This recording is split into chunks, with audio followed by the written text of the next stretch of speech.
जय राम जी की। लीजिए, आपका स्वागत है हस्तरेखा के कार्यक्रम भाग 4 में। किस्सा किस्मत का। किस्सा मैं इसे क्यों कहता हूं कि किस्मत का लेना देना, किस्मत का घटना, घटनाओं का बनना, सब यहाँ वर्णन है। मजाक नहीं समझना इसको। देखिए, मानसिक इच्छा का प्रतीक किसे माना? अंगूठे। इच्छा का प्रतीक, इच्छा शक्ति का प्रतीक। अगर कोई काम हो जाए और बहुत जोश से आप उसे कहते हैं कर दिया, तो आप क्या करते हो? इच्छा शक्ति करते हो ना। ये खुद पता आपको, मगर खोज नहीं की। आपने उसको प्रचलित देखा, मगर उसकी गहराई पे नहीं गए। ठीक है। किसी चीज को बहुत गहराई तक जाना हो, कान है, कहीं पर भी गहराई से कुछ ढूंढना हो, तो क्या काम आती है? छोटी उंगली। समझ आ गई? और ज्ञान की उंगली, ये किसी को टीचर सिखाता है तो लिखता इससे है इच्छा, और ये ज्ञान का लेख दीवार पे लिखता है। इसको हमने समझा नहीं। एक बड़ा गंदा साइन करते हैं आजकल, ये उंगली करते हैं ना। इसका क्या मतलब है? शनि। और जब शनि किसी पर भारी हो जाए तो उंगली कर देता है। शक्ति का प्रतीक छपाक, मुक्का। सब उंगलियां जोड़ के मुक्का बना, और वो शक्ति का प्रतीक है। शत्रु को धराशायी करने की ताकत है। अब कैसे ताकत है ये समझिए। ज्ञान, उंगली करने की ताकत, प्रताप की ताकत, और बारीकी तक पहुंचने की ताकत, और इच्छा शक्ति। जब ये 4-5 चीजें मिलती हैं तो मुक्का बनता है। ऐसे नहीं है ये खेल, कोई बहुत सोच समझ के किसी ने बनाया होगा, इसको मजाक ना समझे। ये नहीं, अब जैसे वो कुछ लोग अनाड़ी हैं जिनको आता ही कुछ नहीं है, और वो कहते हैं यार हाथ मुड़ा था जन्म के समय यूं, तो वो रिंकल्स हैं। अगर रिंकल्स हैं तो सारों के रिंकल्स एक जैसे क्यों नहीं? सबकी उंगलियों पर जो निशान होता वो हिंदुस्तान में नहीं, दुनिया में किसी भी आदमी के निशान से नहीं मिलता। फिर ये गाने क्यों बनेंगे? नन्हे मुन्ने बच्चे तेरी मुट्ठी में क्या है, मुट्ठी में है तकदीर। बताना मेरा काम है, मैं बताऊंगा आपको। छोटी छोटी चीजें हैं। बहुत खुशी होते हैं, जोश करते हैं, सुबह सुबह एक्सरसाइज करते हैं, ताड़ी बजाते हैं, इससे विकिरणकरण खत्म होता है और बहुत शक्ति का महसूस होता है। चेहरा सूझबूझ का प्रतीक है। किसी आदमी के पास जाओगे तो आप क्या देखोगे? यार इसका मस्तक बहुत चमकता है, इसका मस्तक चौड़ा है, तो क्या लगेगा? हाँ, ये आदमी कुछ ज्ञान लेता है, इसके मस्तक पे ये निशान है, ये नहीं। वो सब उसके ज्ञान पर निर्भर करता है। समझ आ गई? कान बड़े हैं और नीचे से यूं चिपके हुए हैं, यार आदमी बहुत चतुर होगा। कान नीचे से खुले हुए हैं, भोला वाला आदमी है, जो कह दो कर लेगा। ये भौएं आपस में मिली हो सेल्फिश आदमी होगा चाहे कुछ भी कर लो। जीवन के बहुत सारी निशानियां हमारे यहां से पता लगती हैं। हम जब जुराब लेने मार्केट में जाते हैं तो हमारे पंजे में डाली जाती है जुराब, और पंजे का नाप कहां पर है? मान लो आपने जूते नहीं खोलने, आपकी जुराब फटी हुई है, मगर पंजे का नाप आपने देना है, तो क्या करोगे? पंजे का नाप है ये मुट्ठी, इस कोने से जुराब का जो अगला हिस्सा है यहां रखो और यहां तक मोड़ो, ये लंबाई पूरी आपके पंजे की है। बहुत सारे अंग, चाहे वो महिलाओं के हों चाहे वो पुरुषों के हों, जो हमारे शरीर की बनावट के बारे में बता देते हैं। बहुत सारे अंग।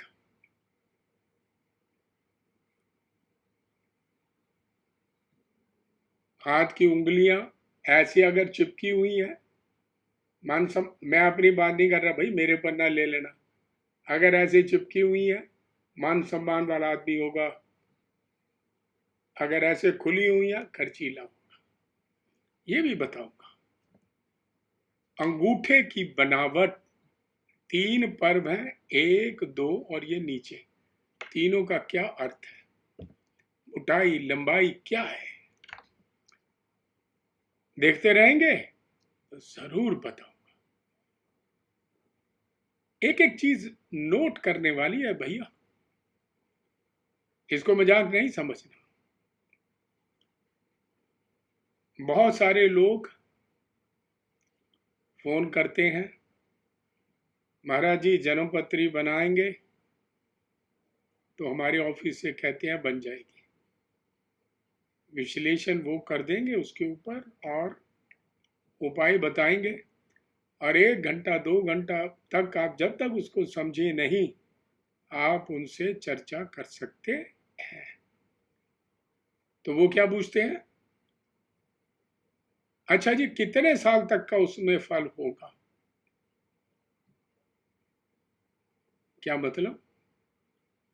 उनका बनाने का एक तरीका है, अगर उनके तरीके को समझोगे तो 50 साल तक आपको मार नहीं खानी पड़ेगी।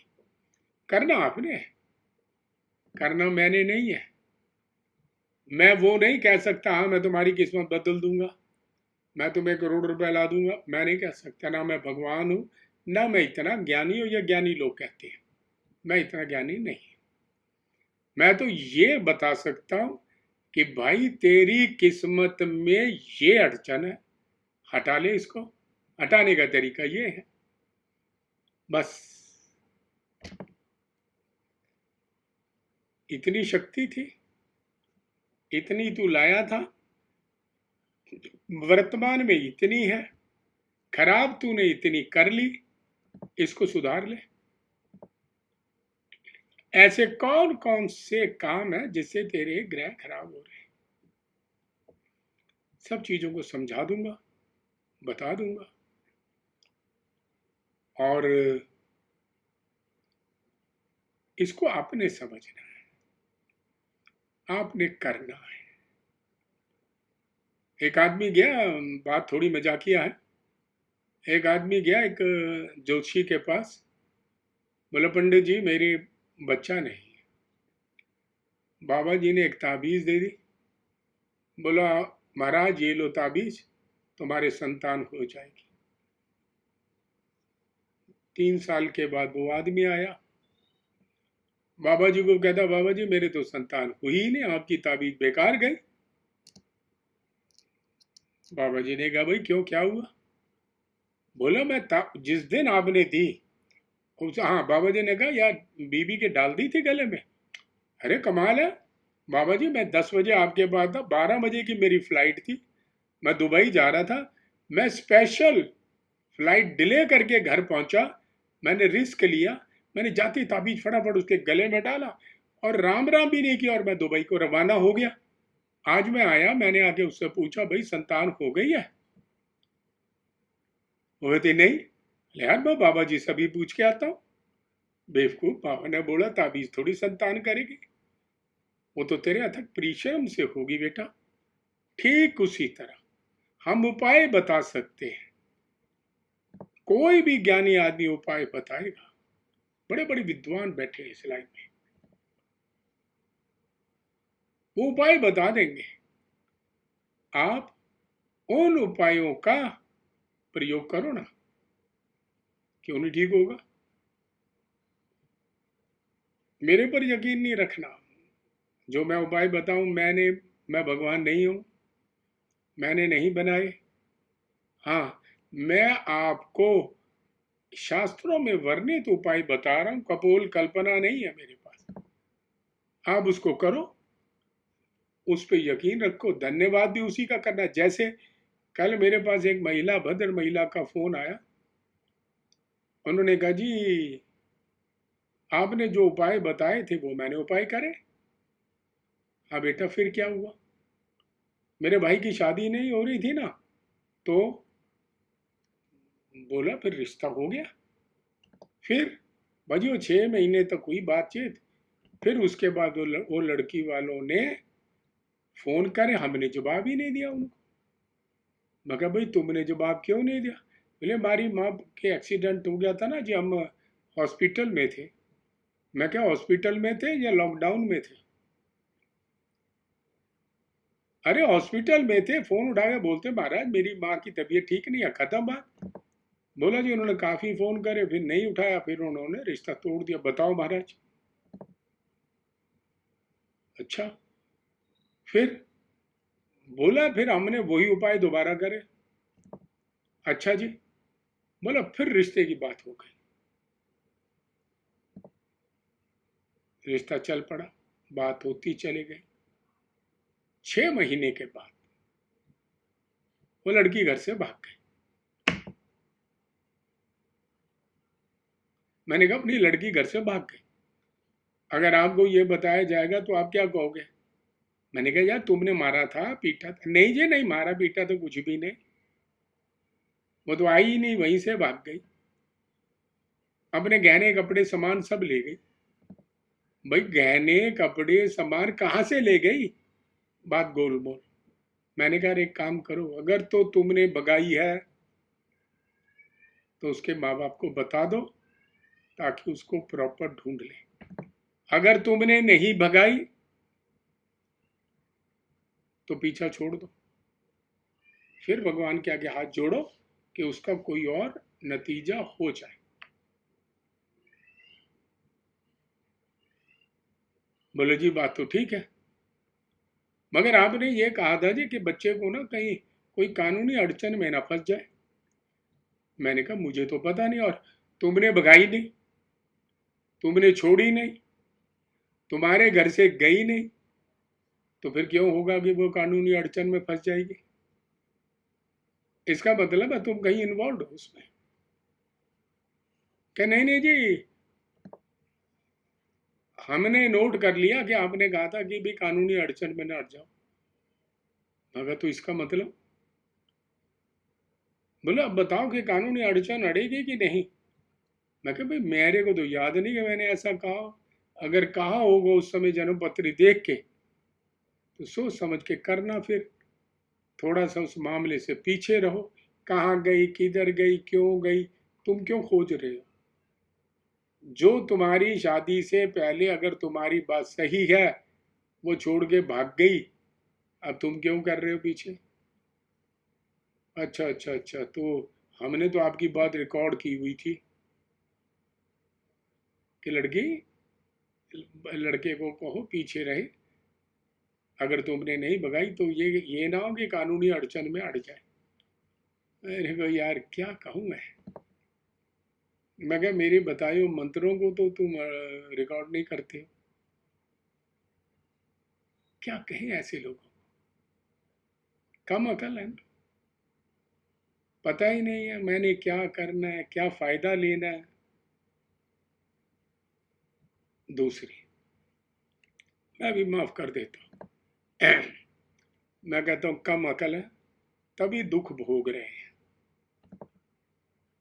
अगर अकल वाले होते, वो बच्चे ने कोई तो बेवकूफ़ी देखी होगी जिससे वो गया छोड़ना, कहाँ फंस रही हो। एक बार दो बार हो गया, दो लड़कियां तुमसे किनारा कर गई, इसका मतलब तुम कहीं तो महारथी हो। फिर जो मेरे लड़के को बड़ा गुस्सा आता है, एकदम गुस्सा आ जाता, मगर जी तो फिर मैं इसमें क्या करूं। अब आप बताइए कि यहां ज्योतिषी क्या करेगा। ऐसी जब स्थिति आती है तो ज्योतिष को जानने वाले ईश्वर का नाम लेते हैं और कहते हैं, हे भगवान इसकी रक्षा कर, इसकी बदअकली कहीं इसको कहीं फंसा ना दे। ठीक। हमारे आपको एक हंसी की बात बताता हूँ। हमारे मोहल्ले में एक बच्चा किसी का खो गया, खेल रहा था, और ऐसा मालूम हुआ कि कोई आया, आके बुलाया और बुला के साथ ले गया। और उस मोहल्ले में एक आदरणीय पंडित जी थे, अधूरा ज्ञान, पूरा ज्ञान नहीं था उनके पास।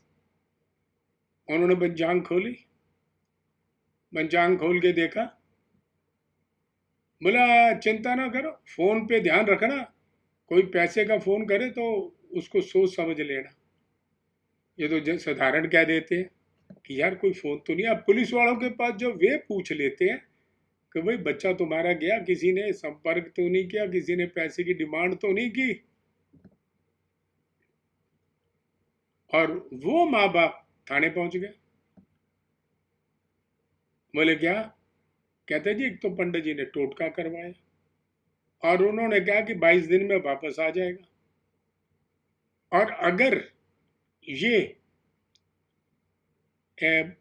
किसी ने फोन पर ध्यान रखना, कोई पैसे की डिमांड ना करे। पुलिस वालों ने पकड़ के पंडित जी कूट दिया, रोज कूटे पंडित जी को, बोल साले कितने पैसे, कहाँ भेजा बच्चा। वो पंडित जी रोए बेचारा, बोला जी कहाँ बेचा ना, मेरे को तो, मैंने तो कह दिया था। क्योंकि वो बाद में मैंने पूछा पंडित जी क्या कहते जी, चर वो था लगन और स्थिर थी राशि, तो मैंने उसमें कह दिया भाई चर में गया तो वापस जब स्थिर आएगी तो लौट आएगा। मैंने तो इस तरह से कहा, मुझे क्या पता ये उसको इस तरह से ले लेंगे। समझ आ गए? कहने का मतलब है कि लोग बहुत समझदार हैं, बहुत मजा आता है। और चूंकि हम बैठे हैं, हमें तो भांति भांति के लोग मिलने आते हैं, ठीक है ना। हाँ, आजकल के दिनों में मैं नहीं मिल रहा। जैसे मेरे पास एक सज्जन का फोन आया, बोले महाराज जी आप कहें तो हम हरिद्वार पहुंच जाते हैं, हमारी पूजा करवा दो। मैं कहा बेटा ऐसा है, हरिद्वार में अलाउ नहीं है, और गलती से हरिद्वार में और हिमाचल में कोई चला गया, 14 दिन के लिए क्वारंटाइन कर देते हैं पकड़ के। बोला आप उसकी चिंता मत करो, हम इंतजाम करवा लेंगे, आप चलो। मगर तुम इंतजाम क्या कराओगे, बंद मैं हो जाऊंगा, बैठा बैठाया घर में 14 दिन के लिए, वहां जाके बंद हो जाऊंगा। भैया राम राम। बोले पंडित जी डरते हो? मैं कहा बिल्कुल मैं डरता हूँ। आगे बताओ। मैं कहा तेरे से 1 लाख गुना अप्रोच है मेरे पास। समझ गया? मैं चाहूं तो हरिद्वार में जा सकता हूं, कह सकता हूं, बहुत बड़े बड़े प्रतिष्ठित लोगों से मेरे संबंध है, मगर मैं कानून का उल्लंघन नहीं करूंगा, कानून का समर्थन करूंगा। पढ़ा लिखा आदमी हूं, अभी इस उम्र में जाके मैं कानून के समर्थन का उल्लंघन करूं? पता लगा यार पंडित जी जो है हरिद्वार में 14 दिन के लिए क्वारंटाइन हुए पड़े, नहीं करूंगा। एक का फोन आया जी महाराज, मतलब कहने का मतलब भांति भांति के फोन, भांति भांति की अकल, ज्ञान बांटने वाले बहुत है। इसलिए आप, आपको तबीयत खराब हो जाओ, बोलो मेरा पेट खराब है, चाहे ना हुआ हो, शाम तक अगर 20,000 दवाइयां ना पता लग जाए, मुझे कहना, कोई आएगा, ओ तू लून च ना थोड़ी मिर्च पाके खा ले, एक आएगा ओए त्रिफला खा ले, सब आएंगे अपनी अपनी दवाइयां बता रहे हैं, अपनी अपनी दवा। फिर कोई आ जाएगा, वो क्या कहेगा, वो पानी लैके ना रम च थोड़ा जा पानी पा के पी ले, तेरा पेट ठीक हो जाना। सब ने अपना अपना राय देनी है। तो मैं आपको ये नहीं कह रहा कि मैं ज्ञानी हूं, मैं ये नहीं कह रहा कि मैं अज्ञानी हूं, मगर हाँ इतना जरूर कह रहा हूं, मैं एक भिक्षुक हूं, मैं एक विद्यार्थी हूं, भगवान की उस विद्या का सीखने की कोशिश में हूं। और हाँ, जो पता है, कोई मुझे रात को आकाश से नहीं प्रकट होती है, ये वो विद्या है जो मैं बहुत लोगों से चर्चा करता हूँ, शास्त्रों को पढ़ता हूँ, बहुत बड़े बड़े विद्वानों को पढ़ता हूँ, और शास्त्रों में देवों का जो शरीर लक्षण लिखा है वहां से निकाल के लाता हूँ और वो आपको आके बता देता हूँ। ठीक है ना। अब इसको भी अगर कोई लोग ये कहें कि मैं अपना ज्ञान झाड़ता हूं, तो वो लोग हैं जिनको इस ज्ञान से परेशानी हो रही है। वो नहीं चाहते कि मैं या कोई भी इनका राज बताए।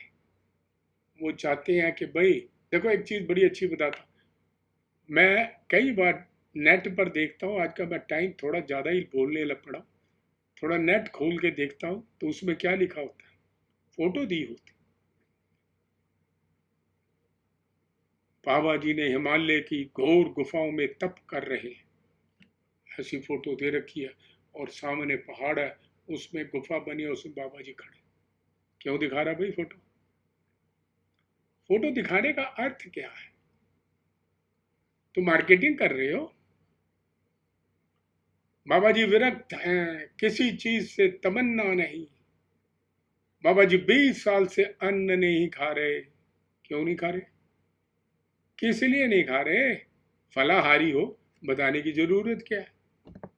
फलाहार किस लिए कर रहे हो? उस अपने प्रियतम को पाने के लिए। उसको बताने की क्या जरूरत है? अपनी बीवी को खुश करने के लिए तुमने उसको क्या क्या कहते हो ये बताते हो।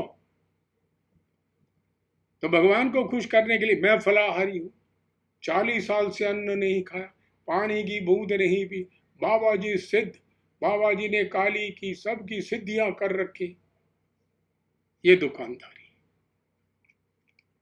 ऐसे दुकानदारों से आप अपने अकल के मुताबिक समझना। मैं ये नहीं कहता कि वो गलत है, मैं ये नहीं कहता कि वो ठीक है, मैं ये कहता हूं कि आप अपने अकल से विचार करना। चलिए, तो जैसे हाथ दिखाओगे ना किसी को, एक बड़ी बात करता हूँ फिर बंद आगे चलता हूँ। हाथ दिखाओ तो वो क्या करेगा? हाथ मत दिखाइयो, तेरे हाथ का भाग्य निकल जाएगा बेटा, बहुत लकी आता है, रख इधर 11। बताओ, तेरे भाग्य में सबको तू जो तेरे को मिलेगा धोखा। अरे दुनिया स्वार्थी है, धोखा देती है। इच्छाएं तेरी बहुत बड़ी है, सबकी होती है। ये क्या बात हुई भाई? यारी दोस्ती ना करियो फायदा, तो यारी दोस्ती से फायदा होता किसको है? बहुत कम लोग हैं जिनको कृष्ण सुदामा जैसी दोस्ती मिलती है। मुझे मिली है दोस्ती, मेरे दोस्त भी हैं, मेरे शिष्य भी हैं। पंडित राम कुमार मिश्रा हरिद्वार में है, मुझे उनसे लाभ है। कई होटलों के मालिक हैं, मेरा रहना बिल्कुल निःशुल्क होता है। मैं किसी भी होटल में जाके उनके रहता हूँ। मुझे मन में भी अफसोस होता, मैं कई बार कह चुका हूँ कि नहीं मिश्रा जी, अब मैं आपके होटलों में नहीं ठहरूंगा। एक दो बार मैंने बाहर भी ठहरा तो वो गाड़ी के आगे लेट गया आके, मतलब मेरे ऊपर से गाड़ी चला दो, मजबूरन जाके वहां बैठना पड़ा। अब वो घर से संबंध हो गया, 20-25 साल हो गए हैं। तो ऐसे दोस्त बड़ी मुश्किल से मिलते हैं। समझ आ गए?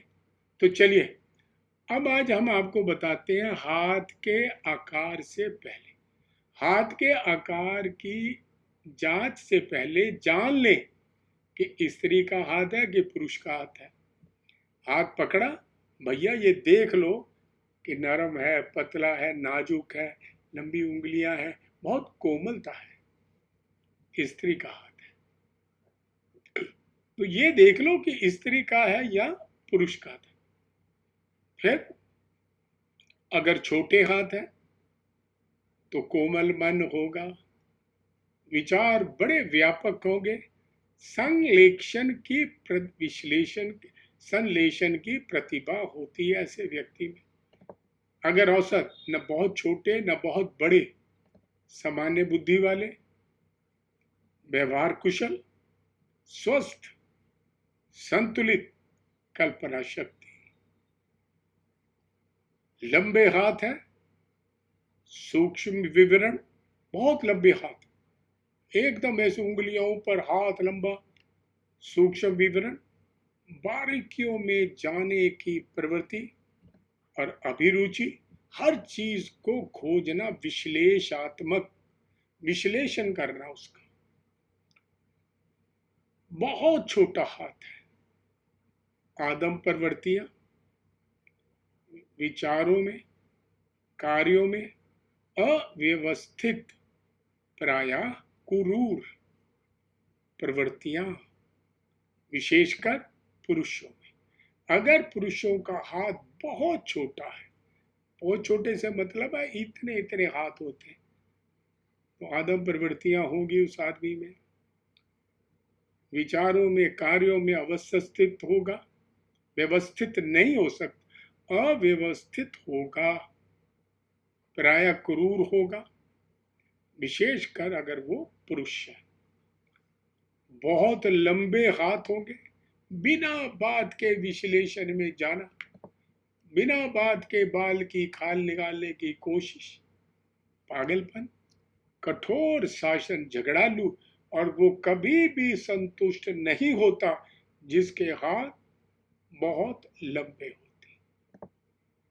अब आता है कि प्रारंभिक हाथ मानसिक तौर पर पूर्ण विकसित नहीं, बाल अधिक, छोटी उंगलियां, खुरदरा, भारी हाथ, आकृति बिडौल,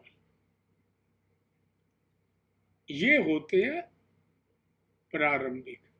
क्रूर, अत्यधिक लाल रंग की हवेली और हथेली, अगर किसी की हथेली लाल रंग की है, क्रूर होगा, अपराध प्रवृत्ति का व्यक्ति होगा, जरूरत से ज्यादा मतलबी होगा, मित्रों को भी धोखा दे सकता है, जो भलाई करे उसको धोखा देगा, विश्वास के काबिल व्यक्ति नहीं है, ऐसे हाथों वाला व्यक्ति। एक बहुत बड़े लीडर हैं,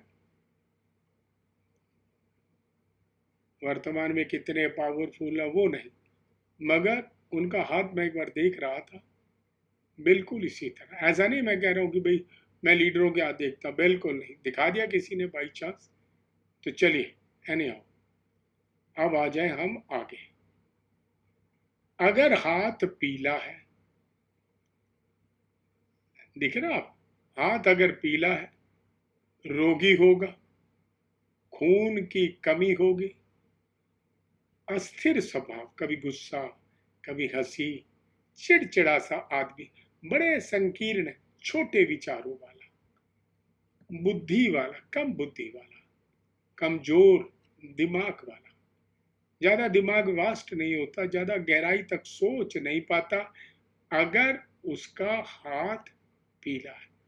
अगर लाल हो, पहले तो है बहुत लाल, और अगर लाल हो तो ऐसा व्यक्ति क्रोधी स्वभाव का, दूसरों पर विश्वास करे, धोखेबाज, गुस्सा एकदम, तुनक मिजाज, संकीर्ण विचारों वाला, अदूरदर्शी।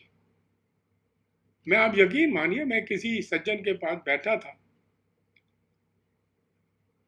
इंडस्ट्रीज है, व्यापारी है, बातें करते करते भारद्वाज जी बात कर रहे थे, तो मैंने उनका हाथ देखा लाल, और एकदम उनको गुस्सा आ जाए, एकदम दूसरों पे यकीन नहीं करना। पैसा मारना हो 1 मिनट में मार लेना। दोनों की जान, बड़े छोटे विचार, संकीर्ण विचार, अविश्वास की भावना कूट कूट कर भरी।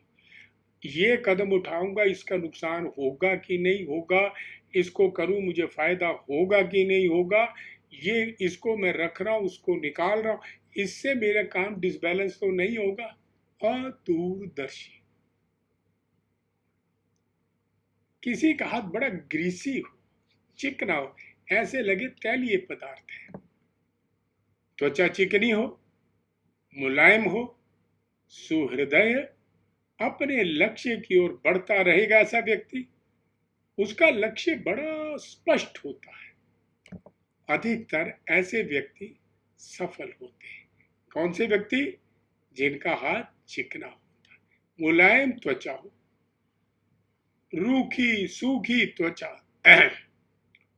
खुरदरे हाथ, संदेहशील व्यक्ति, शक करने वाला। जैसे अगर आप बैठे भी उनके पास, क्यों बैठा ये, क्या सोच रहा है, ये मेरे बारे में क्या सोच रहा होगा, ये किसी मतलब से आया है, समझ गए? जैसे मान लो रूखा सूखा हाथ है और थोड़ा सा पैसा कमा लिया, आप जाओ उसके पास, ओ यार आज तो खर्चे बड़े हो गए, वहां खर्चा था, यहाँ खर्चा था, वो खर्चे, ये अबे मैंने तेरे से भीख मांगी है? मैं तेरे से मांगने आया हूँ क्या? तो मुझे क्या सुना रहा? मैं तेरा अकाउंटेंट हूँ, चार्टर्ड अकाउंटेंट हूँ, तेरा फाइनेंसर हूँ, कौन हूँ मैं? तूने मुझसे कर्जा लिया जो मैं कर्जा वसूल करने आया, मगर अपना बखान करने लग पड़ा। संदेहशील, ये क्यों आया है, इसका मतलब क्या होगा, अचानक कैसे आ गया? फिर चीजों को देखना, ये मेरी किस चीज को देख रहा। ऐसे शक्की व्यक्ति जिनके त्वचा ऐसी होती, दुर्बल मनोवृत्ति है ही नहीं, कमजोर मनोवृत्ति वाला व्यक्ति जिसका दिमाग ही नहीं चल रहा। प्राय जिंदगी में ऐसे लोग असफल हो जाते हैं, इसमें शंका ना मानना। किसी का हाथ गुलाबी हो, मैंने जिंदगी में ना जब हस्तरेखा सीख रहा था, एक मेरे पास मुझे बुलाया गया कहीं और मैं पहुंच गया वहां जन्मपत्री देखने के लिए। तब मैंने उनका हाथ देखा, जन्मपत्री देखी। मैंने कहा मैडम आपके पाँव में पद्म होगा। वो एकदम मेरा चेहरा देखने लगी, उन्होंने पाँव उठाया तो उसके अंदर पद्म था, मैंने देखा। मगर एक माइनस पॉइंट और था, मैंने उनको नहीं बताया, जिसकी वजह से अप्रोचेबल लेडी, गुड पर्सनालिटी, मगर वो जिंदगी में बहुत बड़े स्तर तक नहीं पहुंच पाए। वो कारण, ठीक, मैंने उनको नहीं बताया। क्यों? उन्होंने मुझसे पूछा कि मेरे को ज्योतिष में, बहुत बड़ी लीडर है, ऐसा नहीं है, अपने एक एरिया में, उन्होंने कहा देखो पंडित जी आप हाथ देखने आए हो, बुलवाया है, मेरे को और पंडितों की तरह अबे तबे ना और कोई बहानेबाजी या ऐसे अंटर फंटर चीजें ना बताना, मैं गोली मार देती हूँ। रिवॉल्वर थे, पिस्टल, मेरे साथ एक और थे, मैं देखने लग पड़ा। मैं क्या अच्छा जी आप पिस्टल से गोली मार देती हो? घर उनका महाराष्ट्र में कहीं था। मैंने कहा अब एक काम करिए, अपने घर में फ़ोन मारिए और अपने सुपुत्र से पूछिए कि आज उनकी फैक्ट्री में आग लगते लगते बची। ऐसे फ़ोन उठाया, सीधा फ़ोन किया अपने घर पे, बेटे ने कहा हाँ माँ, शॉर्ट सर्किट हो गया था, आग लग गई थी, मगर हमने बुझा ली। अब मुझे तो नहीं पता उन्होंने क्या कहा और मुझे उन्होंने क्या सुना। वो मेरे को देखती रही। महाराज ऐसे करके बोलती थी, महाराज आगे की बात बताई। मगर उसका जवाब नहीं दिया आपने।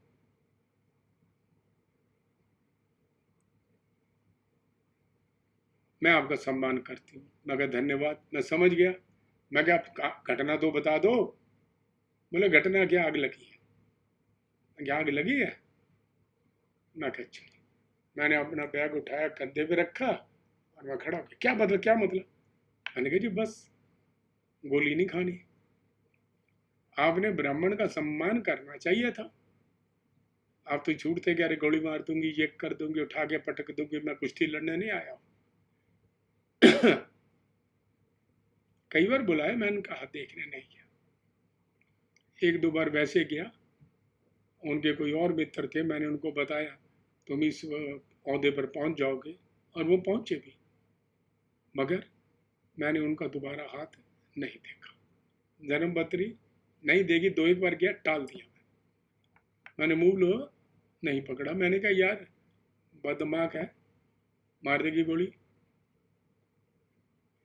तो जिसका हाथ, एक बहुत बड़े संत, बड़े नॉलेजेबल संत, बड़े सॉफ्ट स्पोकन है, मैं उनको मिलता हूं, मैं उनका बड़ा सम्मान करता हूं। उनके हाथ गुलाबी है, स्वस्थ, सुहृदय, उन्नत विचारों वाले व्यक्ति, रहने सहने में शालीनता, बड़े सिस्टम से रहना, उच्च विचारों का धनी, संतुलित मस्तिष्क, अपने परिश्रम से सफल ऊंचा उठेगा, समाज को कुछ देने की क्षमता, कुछ ना कुछ देगा, बहुत ज्ञान है उनके पास। और गुलाबी हाथ। मगर जिस स्तर तक वो पहुंच सकते हैं, उनके हाथ में एक योग है, प्रतिबंधक योग। वो योग उनकी उन्नति को, तरक्की को रोक देगा। मैंने उनका हाथ देखा, वह संत बड़ा है, और हम कुछ बोलेंगे तो पता नहीं वो क्या सोचेंगे। दोस्ती अच्छी है, जाता हूँ, चाय पीता हूँ, खाना भी खाता हूँ उनके पास, कई बार बैठ के कथा प्रवचन भी सुनता हूँ। मगर मैंने उनको ये नहीं बताया कि तुम्हारे हाथ में ये दोष है। पाँव को देखा, पाँव में दोष था,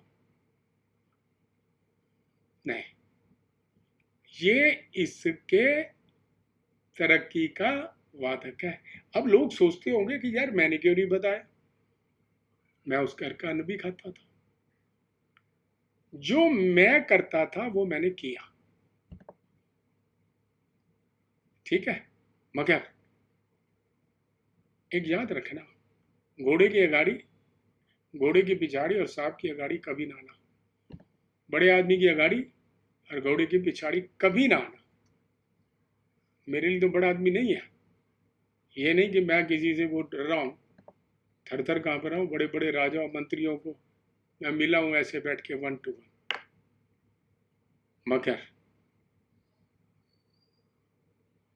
फिर भी तुनक मिजाज लोग होते हैं थोड़े से, तो ऐसे लोगों से कीप द डिस्टेंस, प्रोटोकॉल ये कहती है।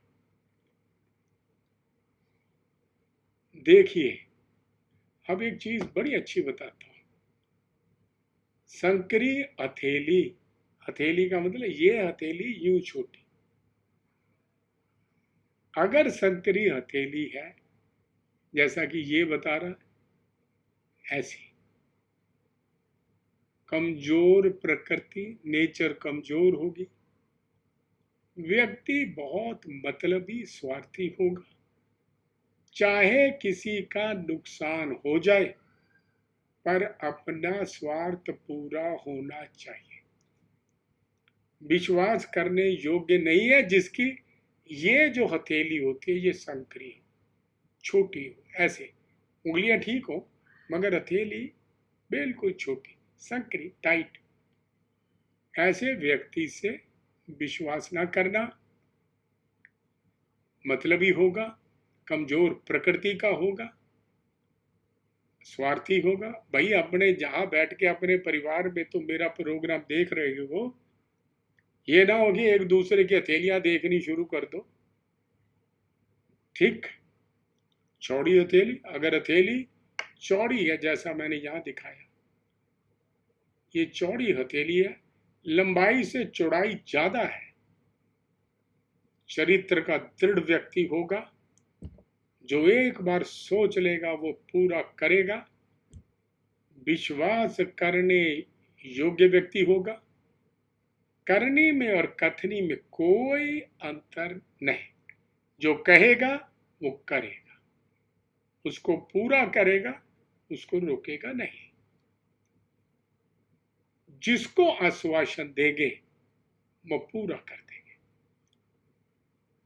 आश्वासन देने का मतलब विश्वास दे दिया वो पूरा करेंगे, ऐसे नहीं।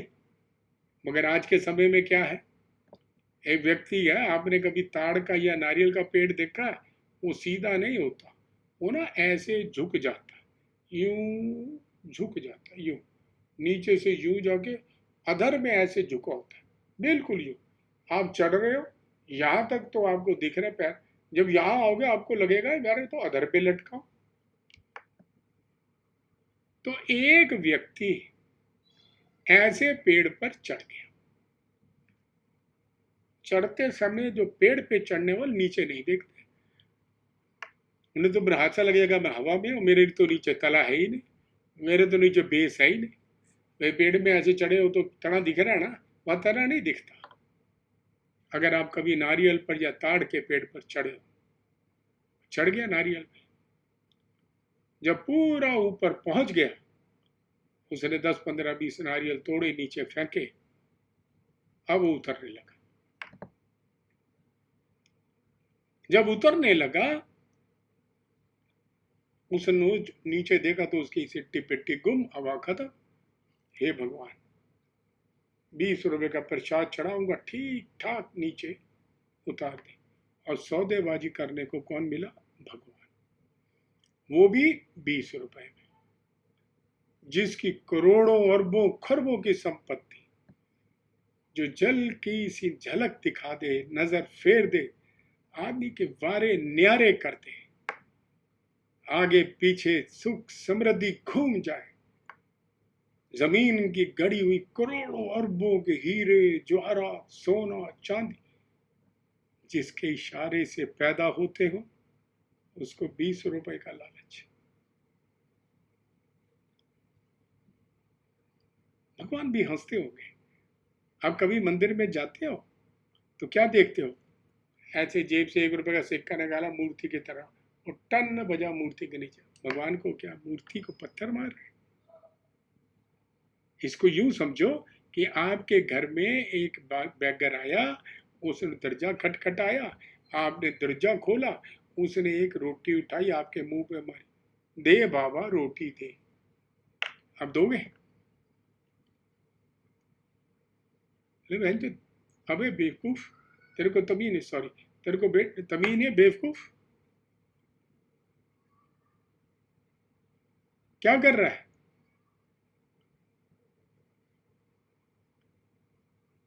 ठीक इसी तरह जब भगवान को आप पैसा मारते हो, अरे भगवान को क्या दे रहे हो? किसको देना पैसा? जो उसके सेवक हैं, जो उसकी नित्य सेवा करते हैं, उनको दो, ताकि उनका घर चले। मैं तो कभी भी जाऊंगा तो दक्षिणा जो भी पैसा, वो जो पंडित जी हैं जो सेवा कर रहे हैं, मैं उसको दे देता हूँ। हाथ जोड़ता हूँ, महाराज मेरे प्रभु की आप सेवा कर रहे हो, यह मेरी तरफ से एक छोटी सी भेंट, ना कि मैं भगवान के मुंह पे मारूं, भगवान के मंदिर में जाते हैं, ऐसे की गड्डी उठाई, ये क्या कर रहे हो? उसके सामने पैसे नचा के दिखा रहे हो, वो ऐसे नजर फेर ले, सारा पैसा गायब हो जाए। सवेरे नजर करे साथ का सोया हुआ भिखारी, सुबह अरबों खरबों पति राजा हो जाए। उसको जाके तुम गड्डी नोटों की युग में करे, उसके आगे क्या कहोगे?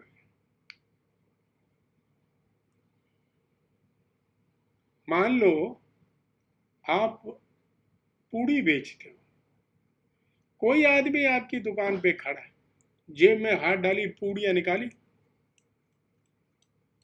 और फिर आपसे ही मांग रहा है, बाबा पूड़ी दे दे, क्या कहोगे आप?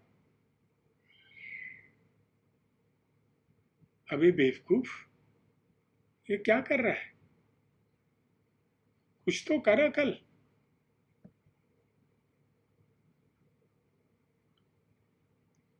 तो जिसकी चौड़ी हथेली चरित्र के मजबूत बेटा, और याद रखना, जो व्यक्ति चरित्र का मजबूत है, लंगोट का पक्का है, वो कामयाब होगा। वो एक बार जो सोचेंगे वो पूरा कर लेंगे। विश्वास करने योग्य उन पर विश्वास कर लो भैया। करनी में और कथनी में फर्क नहीं होगा। जिसको आश्वासन दिया वो पूरा कर देंगे, उसको छोड़ेंगे ना, ठीक है?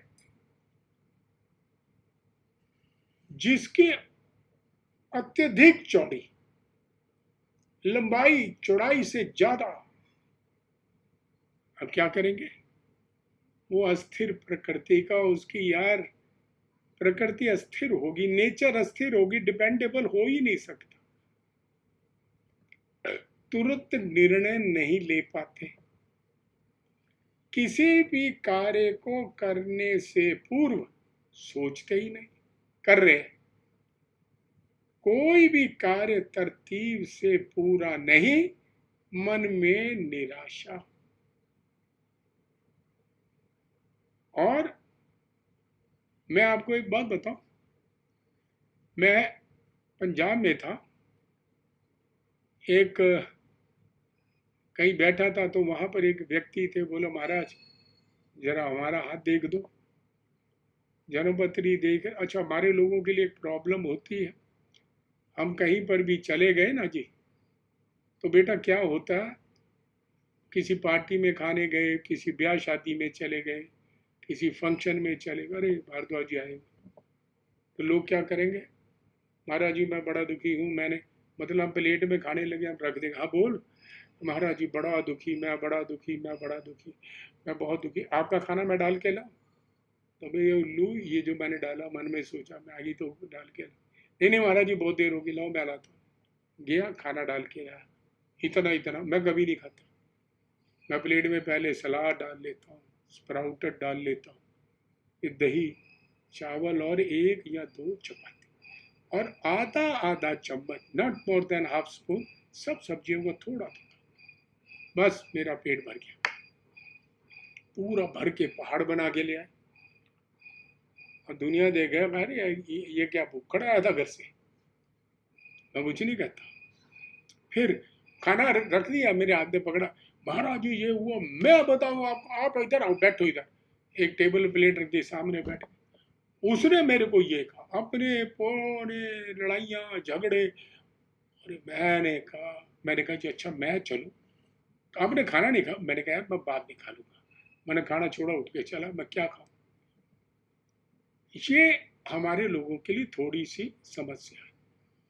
तो ऐसे हम किसी के घर गए, हाथ देख रहे थे, अब यकीन मानिएगा उसकी चौड़ी होती है, मैंने कहा ये विश्वास करने योग्य नहीं है।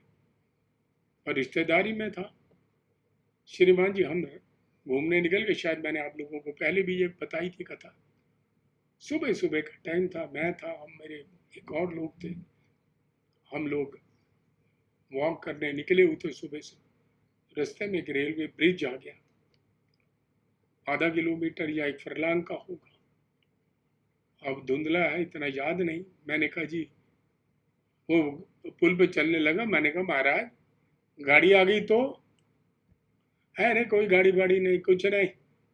मैंने क्या करा, कभी भी आप याद रखना, किसी रेलवे पुल पे आप निकलने लगे ना, तो पटरी पे कान लगाओ।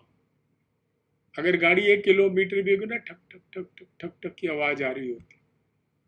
तो मैंने कान लगाया, आवाज़ आ रही थी। मैं कहा भाई साहब गाड़ी आ रही है, क्या बात कर? ओ भाई साहब माँ कसम, यहाँ से तो गाड़ी निकलनी बंद हो चुकी है। हमने यकीन कर लिया, मैं और हमारा एक रिश्तेदार एक और, हम उस पुल पे चल पड़े। श्रीमान जी नीचे नदी, आधा नदी भी क्या, वो गंदा नाला था, गंद बड़ा हुआ, गटर के पानी आ रहे, गहरा था, गिर जाते तो मर जाते। श्रीमान जी देखा तो सामने से गाड़ी आ रही। अब दो ही रास्ते, या कट जाए या मर जाए या पानी में कूद जाए। हमारा नजर आया वो जो कई बार आपने देखा को पुलों के बड़े बड़े पिल्लर होते हैं जिसपे वो पटरियां रखी होती, ऐसा एक पिल्लर मिल गया हमें। फटाक से मैं तो पिल्लर के ऊपर बैठ गया। मैंने अपने रिश्तेदार का हाथ भी पकड़ लिया और मैंने कहा भाई बैठ जा नीचे होके, गाड़ी का वो जो पायदान होते हैं वो ना लग जा, तिरछे होके यूं बैठ। और वो भी बैठ गया आगे जाके सामने।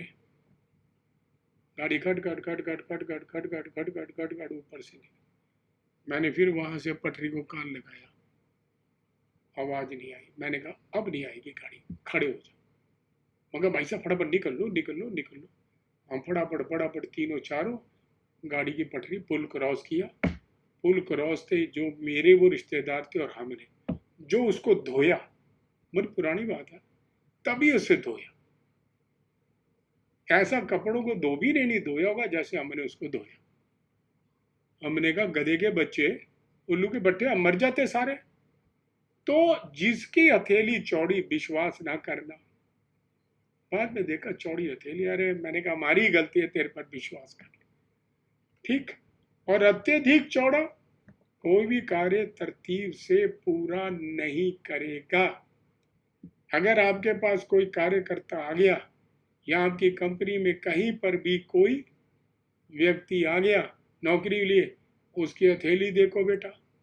अगर हथेली चौड़ी देखते हो, आंख बंद करके कह दो कि इस आदमी से भगवान बचाए। क्यों? ये आदमी यकीन करने के योग्य है ही नहीं। ये आदमी कोई कार्य की तरतीब से करेगा ही नहीं। और 24 घंटे नेगेटिव थिंकिंग, मन में निराशा इस आदमी के, ये आपके लिए क्या करेगा? बहुत सारे लोग, आपको मैं बताऊं, दो एक कंपनियां बड़ी, उनसे मुझे फोन आते हैं, बोले जी हम अपना, छोटे लोगों के लिए बड़ी पोस्ट के, ये हम अपना फाइनेंस मैनेजर रखने लगे, बताइए जी हमें कितना सूट करेगा। तो हम बता देते यार इसको मत रखना, इसको रखो, क्योंकि ये तुम्हें नुकसान पहुंचा सकता है, ईमानदार नहीं है, ये इस चीजों में आपको दगा देगा। ईश्वर की कृपा से वो चीजें सही निकलती है। तो ऐसे 2-3 जगह पे हमारे संपर्क है, ठीक। तो इस तरह से जांच पड़ताल आपके लिए बहुत जरूरी हो जाती है। अगर समचौरस है, लंबाई ऐसे बड़ी उंगली के नीचे से और हथेली के शुरू से और साइड से ऐसे मिला, ये बराबर है, इसे बोलते हैं समचौरस। सबल होगा, शांत होगा, दृढ़ निश्चयी होगा, पुरुषार्थी होगा, उन्नति करते हैं ये लोग अपने प्रयत्नों के माध्यम से। अपने जो इनके प्रयत्न होते हैं उनके माध्यम से ये लोग तरक्की करते हैं। सबल है, शांत है, स्वस्थ होंगे, दृढ़ निश्चयी होंगे, पुरुषार्थी होंगे। समझ आ गई? अब आ जाए हम यहां, देखिए हाथ की उंगलियों पर, हाथ की उंगलियों पर कई बार, हाथ की उंगलियों के नाखूनों पर धब्बे होते हैं, कभी देखे आपने? सफेद सफेद धब्बे होते हैं, या उंगली के नीचे से जड़ में से ना, नाखून के वहां से चंद्रमा से निकल रहा होता है, सफेद सफेद स्पॉट होते हैं, काले धब्बे धब्बे होते हैं। फिर वो कहता है अगर काले धब्बे उंगली के नाखून पर मिल जाए, क्या मिल जाए? काले धब्बे कहाँ मिले? उंगली के नाखून पर, महान विपत्ति, विपत्तियों में घिरा रहेगा। यह विपत्ति आने वाली है, दुख आने वाला है, और ब्लड में कहीं इन्फेक्शन या प्रॉब्लम हो चुकी है बेटा, ध्यान हो जा, होशियार हो जा, फौरन ब्लड टेस्ट करा, ब्लड का चेक करा के देख क्या प्रॉब्लम है। चेचक, मलेरिया, बुखार या किसी भी समस्या से ग्रसित होने वाला है, ऐसे व्यक्ति को अपनी सेहत के प्रति एकदम जागरूक हो जाना चाहिए। कब? जिसकी उंगली पर ब्लैक स्पॉट आ जाए, नाखून पर। समझ आ गई?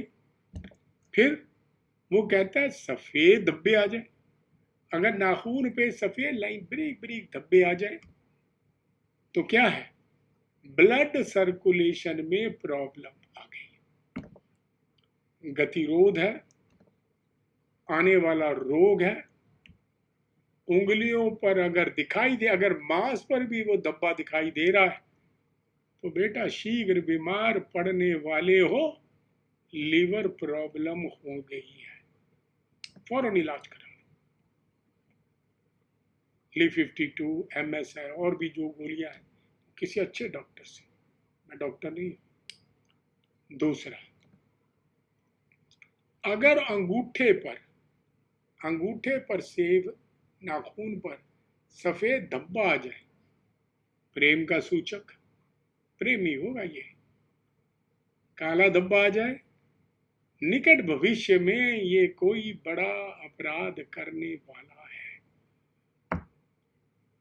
अगर ऐसा कोई मित्र आपके साथ है जिसके अंगूठे के नाखून पर बेटा काला धब्बा आ गया है, गैप बना लो, निकट भविष्य में कोई अपराध करेगा और आप उसमें फंस न जाना। अगर तर्जनी पर, ये जो उंगली है अंगूठे के साथ वाली तर्जनी, ये अगर तर्जनी पर काला धब्बा आ गया, भाई आर्थिक हानि होने वाली, कहीं मनी इन्वेस्ट ना करना, पैसा ना लगाना। और अगर तर्जनी पर सफेद धब्बा आ गया, भाई पैसा लगा दो, पैसे से फायदा होगा। समझ आ गई? नाखून की जड़ में अगर अर्धचंद्र आ जाए, जैसा मैं यहां दिखा रहा हूं, आधा चंद्रमा आ गया, अगर तर्जनी में आ गया, इस पे नौकरी या नौकरी, राजनीति में उच्च पद, तर्जनी पे आ गया ना, पॉलिटिकली एक्टिवेटेड है, कहीं ना कहीं बड़ी पोस्ट मिलने वाली, नौकरी में भी उच्च पद मिलेगा। अगर मध्यमा में, बीच वाली उंगली में, बड़ी उंगली में इस पे आ गया, शीघ्र मशीनरी संबंधी कार्यों से लाभ आने वाला है। अगर अनामिका में आ गया, छोटी उंगली के साथ वाली उंगली, समझ आ गई? ये अगर छोटी उंगली के साथ वाली अनामिका पे आ गया, सम्मान भी मिलेगा बेटा, वृद्धि भी मिलेगी, प्रतिष्ठा भी मिलेगा, समाज में आदर भी मिलेगा। अगर कनिष्ठिका में आ गया, छोटी में, तो बेटे व्यापार से लाभ आएगा। और अंगूठे में आ जाए, शुभ कार्य, उन्नति, शुभ संकेत है ये। समझ आ गई? अर्धचंद्र कहां पर? अगर ये आधे भाग से ऊपर निकल गया अर्धचंद्र, तब इनके विपरीत असर जानो। जैसे अगर तर्जनी में आ जाए आधे भाव से ऊपर चले जाए, भाई नौकरी या राजनीति में पद गिर सकता है। मध्य में आ जाए शीघ्र मशीनरी संबंधी कार्यों से नुकसान होगा। अनामिका में आ जाए सम्मान को हानि, प्रतिष्ठा और समाज में निरादर होने वाला है। अगर कनिष्ठिका में आ जाए भाई व्यापार से नुकसान होगा। और अगर अंगूठे में आ जाए अशुभ कार्य, उन्नति नहीं, अशुभ संकेत। अनामिका में सम्मान में वृद्धि नहीं होनी है, प्रतिष्ठा गिरेगी, समाज में अनादर होगा। अगर आधे से कम है, काफी कम है, तो लाभ। आधे से ऊपर निकल गया तो नुकसान। ठीक है। अंगूठे पर अगर सफेद धब्बा आ गया, प्रेम का सूचक। अंगूठे पर बेटा काला धब्बा आ गया, निकट भविष्य में अपराध होने की सूचना। मैंने आपको बताया। तर्जनी पर आर्थिक हानि होगी, पैसा ना लगाना। तर्जनी पर सफेद धब्बा, व्यापार से लाभ होगा। मध्यमा पर अगर सफेद धब्बा आ जाए, शीघ्र यात्रा का शीघ्र योग है। मध्यमा पर काला धब्बा, परिवार में किसी वृद्ध की मृत्यु होने की आशंका है। अनामिका में सफेद धब्बा, सम्मान का और धन का योग है। यदि कहीं भी काले धब्बे तो मृत्यु शीघ्र होने वाली। अब आपको आज मैंने इन विषयों पर बताया। फिर मैं आपसे कहता हूं, ये ज्ञान है, शास्त्रों का वर्णन है। बुद्धि और विवेक से इसका प्रयोग करना, सोच के समझ के इसको आप तोलो और बोलो, तोल बोल करना। ये नहीं कि मेरी कही हुई बातों पे अक्षरता सत्य बयान। अपने बुद्धि का, विवेक को इस्तेमाल करके, तार्किक दृष्टि पर प्रैक्टिकल करके आप इनके रिजल्ट लिखो और अपनी जिंदगी में वो एक संग्रह इकट्ठा कर लो, ताकि आपको पता हो कि इसका क्या अर्थ होता है। मेरा काम है संग्रह करना, आपको देना, आपको बांटना। इसके बदले में आपसे लिए कुछ नहीं रहा, मैं तो आपको ज्ञान बांटता हूं। और अगर राम जी ने चाहा, तंत्र का कभी मैं ऐसा कोई इंस्टीट्यूट स्थापित कर पाया, तो आपको तंत्र की वो दुर्लभ विद्याएं सिखाऊंगा जो आप याद रखोगे। सामने वाला बैठ नहीं पाएगा आपके आगे। समझ आ गई? ऐसी ऐसी चीजें सिखा दूंगा। और दुरुपयोग ना करना, ये संबंध ठीक रहे, बने रहे। और मैंने इस दौरान अगर किसी को कुछ बुरा बोल दिया हो, कोई मेरी बात किसी को चुभ जाए, वृद्ध हूं, मुंह से कोई गलत शब्द निकल जाए, उसके लिए मैं क्षमा मांगता हूं। क्षमा करेंगे, बुजुर्ग जान के, अपना बड़ा जान के, एक ब्राह्मण जान के। मन में मेरे कुछ नहीं होता, मास्टर डांटता है, ठीक है ना। तो उस तरह से मैं बोलता हूं, कहीं निकल जाए कुछ, क्षमा करें। और मेरा ख्याल है आज तक यही करें। कल आपको दुर्गा जी की पूजा की कुछ विशेष चीजें बताऊंगा। अगर कल नहीं तो फिर मंगलवार को विशेष, बहुत ही दुर्लभ चीज। दुर्लभ क्या? आपने गुप्त सप्तशती का नाम सुना होगा। क्या है गुप्त सप्तशती? कैसे करते हैं उसका अनुष्ठान, कैसे करते हैं गुप्त सप्तशती की साधना, बहुत चीजें बताऊंगा। मैं भगवान से आगे हाथ रखिए कि हाँ अभी ये काम चलता रहे, इसी तरह आप देखते रहें, ज़्यादा से ज़्यादा लोगों को इसको बताओ, इसलिए ताकि ज़्यादा से ज़्यादा लोग इससे लाभान्वित हों। मैंने कहीं कहता भैया मेरी घंटी बजाओ, सब्सक्राइब करो, पसंद आए तो सब्सक्राइब करो, नहीं आए तो राम राम। ठीक है ना। हाँ, ज्ञान बांटना मेरा काम है। चीज़ मार्केट से अच्छी छांट के लाता हूँ। ठीक है। अच्छा भाई, फिर मिलते हैं बेटा। और मेरा ख्याल है तब तक करें राम राम। फिर मिलेंगे एक अगले प्रोग्राम के साथ, यूट्यूब पर, फेसबुक पर, अघोर गुरु जी में, RK Bhardwaj.com पे। मैं आपको सूचनाएं देता रहता हूँ, आप पढ़ें और यहाँ देखा करें। इसके बारे में लिखें मुझे, क्या और देखना चाहते हैं, या बेटा मैं जो बता रहा हूँ उसमें कहीं कमी है, होती है, ऐसा नहीं है कि नहीं है, होगी, और चेक करके बताएं। और कुछ और नया सीखना चाहते हैं, बताएं। हाँ, भूतनी सिद्धि, चड़ेल सिद्धि, रामनी सिद्धि, गामनी सिद्धि, ऐसी सिद्धियों में मैं हाथ जोड़ दूंगा। ये नहीं है कि मुझे नहीं आते, मेरे पास वो विद्या भी है। एक दिन के अंदर सिद्धि कर लोगे, मगर मालूम है ना, तो फिर उसका दुरुपयोग करोगे। बहुत शपथ के साथ, बहुत नियमों और संयमों के साथ वो दी जाती है और सीखी जाती है। बस अब इसको ये कहानी समझ कर टाल देना। चलिए फिर करें राम राम। राम राम। और फिर मिलते हैं बेटा अगले प्रोग्राम।